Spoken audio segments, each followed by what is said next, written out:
realitasnya Jokowi itu justru merampas tanah negara dan memberikannya kepada Aguan, karena di proyek strategis nasional PSN yang 1.755 hektar itu 1.500 hektar itu hutan lindung itu kewenangannya negara. Nah itu mau dikasih kepada Pantai Indah Kapuk untuk proyek mereka, untuk proyek yang disebut dengan tropical coastline. Kita lihat negara justru sibuk membela Aguan adalah pada kasus sertifikat laut yang dipersonifikasi kepada Lurah Kohot atau Kades Kohot, yakni Arsin, dan dilokalisir TKP-nya hanya di kelurahan Desa Kohot, bukan kelurahan, Desa Kohot. Katanya pelakunya adalah Arsin Kades Kohot dan staf Arsin yang bernama T. Dugaan kami ini Tarsin yang hadir, yang kata Bang Khalid itu jangan-jangan itu staf lurah doang gitu. Nah itu, karena itu strategi untuk menyelamatkan dan melokasi terjadi sama baik di kasus pagar dan juga di kasus sertifikat. Padahal ini yang belum diketahui mayoritas publik, kejahatan di daratan ini kan baru bicara kejahatan di laut. Kejahatan di laut itu ada kejahatan pagar dan sertifikat laut. Di daratan lebih parah lagi. Di daratan itu modus operandi merampas tanah rakyat Banten itu dilakukan dengan cara apa? Dengan cara menerbitkan sertifikat yang overlap dengan tanah-tanah milik rakyat. Bismillahirrahmanirrahim. Assalamualaikum warahmatullahi wabarakatuh. Alhamdulillahirabbil alamin. Nahmaduhu wa nasta'inuhu wa nastaghfiruh. Wa na'udzu billahi min syururi anfusina wa min sayyiati a'malina. May yahdihillahu fala mudilla lahu wa may yudlil fala hadiya lahu. Asyhadu an la ilaha illallah wa asyhadu anna Muhammadan abduhu wa rasuluhu la nabiyya ba'da wa rasulah amma ba'd. Pertama kali kami ucapkan puji syukur kehadirat Allah Subhanahu wa taala, sekaligus terima kasih kepada Kesultanan Banten yang sudah berkenan bukan hanya menerima tapi merambut kami semua secara baik. Dan tadi masakannya enak gitu Pak ya. Luar biasa. Mudah-mudahan Allah membalasnya dengan yang lebih baik, dan kami mudah-mudahan juga bisa berkesempatan suatu hari kelak gantian ke Jakarta kami yang merambutnya begitu. Dan yang kedua, kami perkenalkan hari ini hadir bersama kami di sebelah kanan saya adalah Dr. Majen TNI Purnawirawan Dr. Samsu Jalal. Nah, kalau di zaman ABRI ya, belum berubah TNI Polri, beliau ini polisinya polisi, tapi bukan Sambu, ya polisinya tentara. Nah, karena kalau nginget Sambu jangan langsung ingat beliau. Jadi kalau ngingat ABRI, polisinya ABRI dulu, bukan hanya tentara, polisinya ABRI itu adalah beliau, Pak Samsul. Dulu TNI sama polisi. Iya, Angkatan Bersenjata Republik Indonesia sebelum ada pemisahan. Kemudian di depan kami beliau adalah Bapak ini Laksamana, kalau beliau Angkatan Darat nih hadir pula di tengah-tengah kita Angkatan Laut. Ya, Bapak Laksamana Purnawirawan TNI Pak Slamet Subianto. Pak Slamet Subianto ini mantan Kasal nggih Pak nggih. Nah, hadir bersama kami.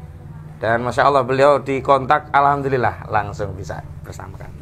Dan yang ketiga mungkin walaupun sudah kenal tetap saya perkenalkan kembali. Beliau yang paling garang, paling galak, paling concern tentang PIK 2 yang ngusir-ngusir preman. Jadi preman itu baru datang setelah beliau pergi. Jadi tahu jadwal beliau pergi. Makanya preman itu datang kalau sudah tahu jadwal beliau pergi gitu. Selama beliau ada nggak berani. Nah, beliau ini mantan Danjen Kopassus. Siapa lagi kalau bukan Pak Majen TNI Purnawirawan Sunarko gitu. Mantan Panglima juga Pak. Mantan Pangdam Aceh begitu. Dan saya sempat keliru menulis nama beliau itu nggak pakai ejaan lama. Harusnya kan Suinarko. Nah, jadi saya tulis dulu Sunarko. Ini keliru Mas. Memang harus rinci menulis nama seseorang itu kaitannya dengan pride seseorang begitu ya. Alhamdulillah. Dan memang hadir di tengah kami saya juga ajak aktivis dari Banten sendiri Pak Kiai yang hari ini hadir. Memang kami harapkan nanti juga bisa menyampaikan bagaimana kondisi perjuangan terakhir di wilayah masing-masing. Misalkan ada Kang Iwan Darmawan, ada Pak Komar, juga ada Bang Jaki dan yang lainnya hadir nanti begitu. Nanti mungkin Kang Iwan bisa juga mewakili, dan saya juga minta nanti Pak Samsu, Pak Slamet dan juga Pak Maijen Sonarko juga bisa menyampaikan. Tapi dari saya ingin menyampaikan beberapa hal. Sebelum saya lanjutkan juga kami titip salam taklim buat Sultan, aku harus baca nih kurang hafal ya, Ratu Bagus Hendra Bambang Wisanggeni Suryatmaja MPA. Kami titip salam meskipun belum bisa ketemu langsung, tapi insya Allah forum ini berkah dan ini bisa kami sampaikan kepada publik. Ada representasi kesultanan yang menerima resmi dan ini bagian dari bentuk himmah, bentuk perhatian dari Kesultanan Banten terhadap rakyat Banten yang hari ini sedang terzalimi. Mungkin kalau tadi sebagian ya baru dititipkan masjid dan orang miskin, mungkin hari ini rakyat Banten kalau boleh diambil pesannya ya hari ini sedang ingsun titip wong Banten kepada Sultan, kira-kira begitu. Karena nasib Banten hari ini tidak saja bisa ditentukan oleh rakyatnya saja, tapi juga umaroknya, juga ulamanya begitu. Yang pertama ingin saya sampaikan adalah update perkembangan 3 kali kami kemari, dan pertemuan yang pertama kami sudah sampaikan akan menggugat. Perlu kami sampaikan bahwa gugatan kami yang kami ajukan kepada 8 pihak dan 1 turut tergugat itu sampai sidang mediasi ketiga tidak ada yang hadir. Jadi Aguan tidak datang, tidak hadir, Antoni Salim tidak hadir, Joko Widodo tidak hadir, Erlangga Hartarto tidak hadir, PT Pantai Indah Kapuk tidak hadir, PT Kukuh Mandiri Lestari tidak hadir, termasuk ya sahabatnya Pak Zaki, lurah-lurah ya, atau kepala desa ya, Surtawijaya dan Mas Kota juga tidak hadir begitu. Makanya terakhir gugatan dianggap gagal mediasi dan masuk pokok perkara. Sidang berikutnya adalah Senin 10 Maret 2025. Perlu kami tegaskan bahwa mediasi itu bukan berarti kami ingin damai, tapi memang ada proses prosedur harus mediasi. Dan memang kalau mediasi itu prinsipalnya tidak hadir, ya tidak bisa dilanjutkan. Kemarin pihak lawyer dari Aguan dan kawan-kawan inginnya tetap mediasi dengan mereka, karena mereka menganggap sudah mendapat kuasa untuk bermediasi. Kami tolak, karena ini sama saja penghinaan kepada rakyat. Yang menggugat itu juga purnawirawan TNI, ada 20 orang itu dari sipil dan militer. Ada purnawirawan TNI yang tergabung dalam forum Purnawirawan Pejuang Indonesia, pimpinannya Kolonel Sugeng Waras. Kemudian ada juga Aliansi Rakyat Menggugat dari Bu Menuk dan yang lainnya. Jadi kita tidak mau merendahkan diri hanya menemui kuasa, sementara kuasa itu juga tidak punya kewenangan otoritatif untuk memutus soal mediasi. Selanjutnya terkait PIK 2, selain apa yang kami lakukan secara litigasi melalui persidangan, kegiatan non litigasi yang kami lakukan itu fokusnya pada 2 hal. Yang pertama memahamkan, yang kedua memberanikan. Karena hari ini kita semua melihat, kami melihat langkah-langkah yang ditempuh oleh PIK 2 itu juga melakukan 2 langkah. Pertama pembodohan, yang kedua menakut-nakuti. Jadi membodoh-bodohi, menakut-nakuti, itu narasi mereka. Maka kami berjuang untuk memahamkan dan memberanikan. Karena umumnya keberanian itu muncul dari pemahaman. Paham baru dia berani. Sikap diam apalagi tidak berani mengambil tindakan itu biasanya berangkat dari tidak tahu masalahnya. Dan itu terkonfirmasi saat kami silaturahmi kepada Habib Rizik Syihab di Petamburan. Beliau juga amanahkan, karena ya ulama-ulama dalam tanda petik kalau nahwu sorof oke, mereka jago.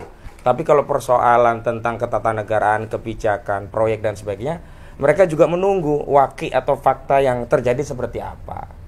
Makanya kemarin juga sempat kami ajak ulama untuk memahami wakinya agar tidak ikut dibodoh-bodohi dengan dalih ini ada dalil ihyaul mawat terhadap tanah-tanah Banten, seolah-olah tanah itu terlantar sehingga Aguan itu luar biasa menghidupkan tanah mati, menghidupkan tanah terlantar sehingga harus didukung begitu.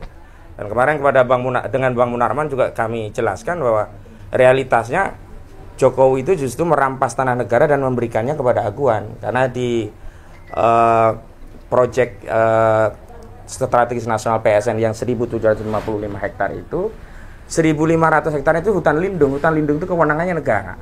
Nah itu mau dikasih kepada Pantai Indah Kapuk untuk proyek mereka, untuk proyek yang disebut dengan tropical coastline. Nah makanya kita juga menyebut bahwa Jokowi ini ya sebenarnya menyalahgunakan kewenangan yang merugikan negara untuk menguntungkan korporasinya Aguan. Jadi harusnya ditindak dengan pasal 2 dan pasal 3 Undang-Undang Korupsi begitu. Selanjutnya, kami memberanikan juga dalam pengertian hadir dan membersamai langsung.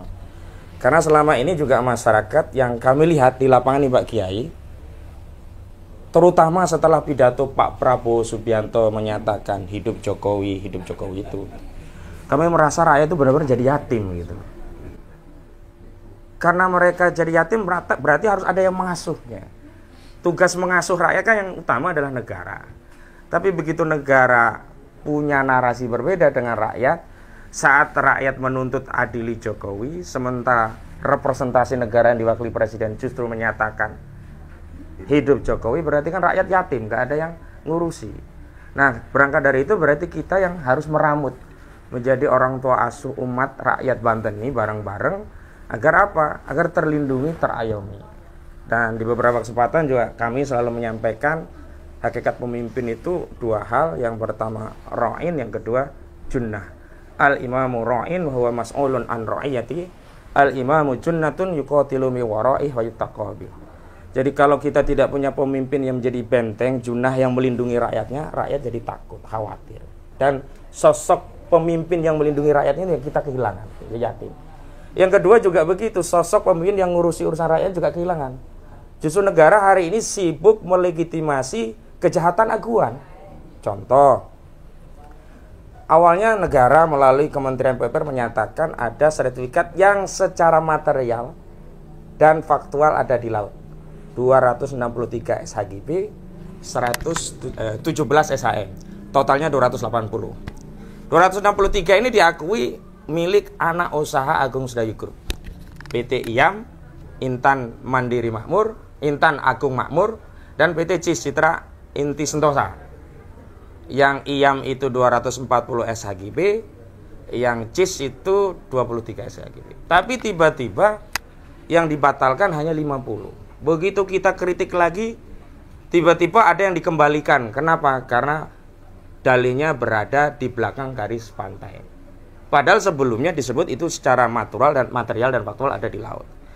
Nah, kami selalu awasi. Kenapa? Ketika menggeser garis pantai itulah tanah yang realitasnya laut itu mereka kendalikan. Dulu itu adalah tanah daratan 70-an, 80-an, yang itu juga pernah mereka sampaikan. Seolah-olah berubah menjadi tanah musnah. Seolah-olah tanah musnah itu punya hak untuk dilakukan reklamasi. Karena mereka sudah menyiapkan perangkatnya. Perangkat untuk mereklamasi laut dengan dalih tanah musnah itu PP 18 2021. Ini yang sedang terus kita edukasi agar masyarakat paham bahwa laut kita itu mau dirampas oleh aguan menggunakan kebijakan dan para pejabat yang pengkhianat. Terakhir, ketika kita kritik keras, Menteri ATR menyatakan bahwa semua sertifikat itu sudah dibatalkan. Tapi tidak ada bukti. Makanya sampai hari ini kami tidak akan pernah mempercayai statement itu sebelum sertifikat itu dibuka aslinya kemudian digunting di depan rakyat. Kalau sudah digunting baru tahu itu dibatalkan. Kalau cuma statement itu disimpan, suatu saat kita redam, diaktifkan kembali, kemudian jadi dalih untuk melakukan reklamasi, ini bahaya gitu.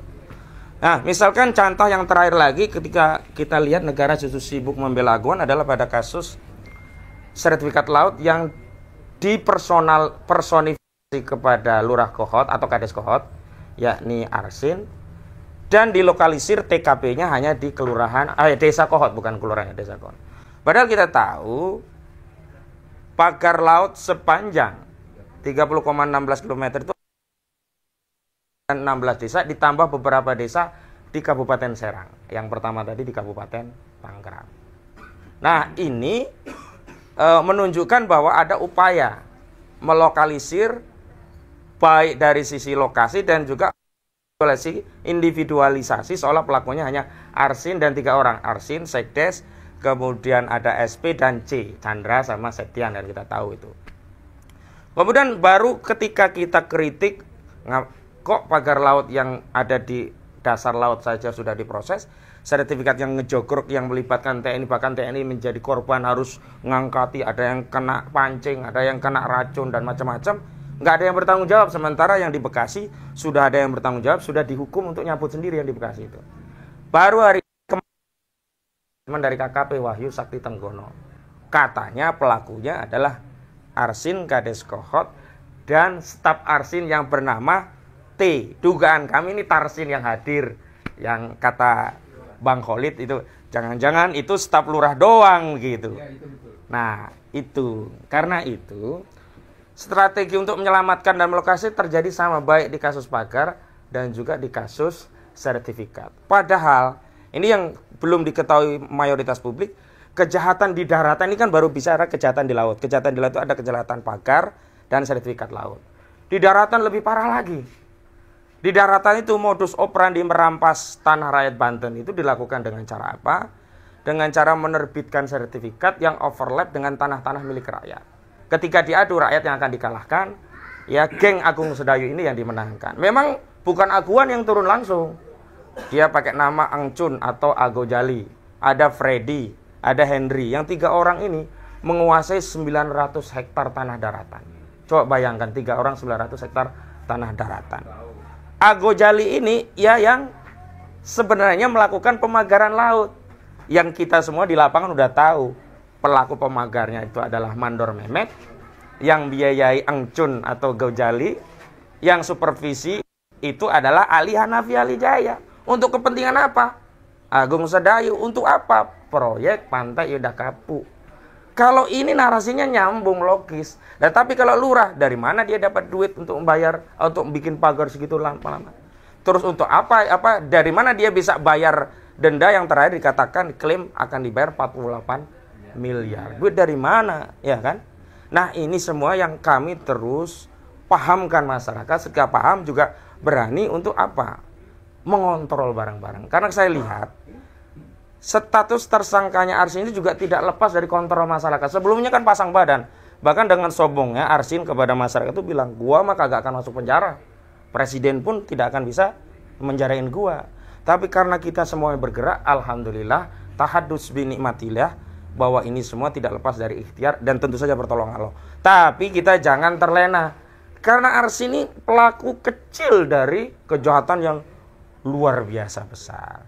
Nah, terakhir, sebelum ke yang lain, kami ingin menyampaikan tentang kondisi warga Banten. Dan ini juga terjadi di seluruh Indonesia. Mayoritas pantainya modusnya seperti itu, cara mengambilnya. Rakyat ini hari ini yatim, maka kami berharap ada arahan, bimbingan, dan petunjuk dari Kesultanan Banten. Karena secara de facto tanah ini bukan milik Republik, dulunya memang milik Kesultanan dan Raja-Raja yang ada di Republik ini. Amanahnya bumi, air, udara, serta apa yang terkandung di dalamnya dikelola oleh negara. Ingat, dikelola oleh negara, bukan dimiliki oleh negara. Dan digunakan sebesar-besarnya untuk kemakmuran rakyat. Hari ini, ya, bumi, air, tanah, dan apa yang terkandung di dalamnya itu dikelola oleh korporasi dan digunakan untuk sebesar-besarnya kemakmuran korporasi. Dalam konteks tanah Banten yang tadi jadi industri properti, digunakan sebesar-besarnya untuk keuntungan Aguan Antoni Salim. Kenapa kami selalu konsisten menyebut Aguan dan Antoni Salim?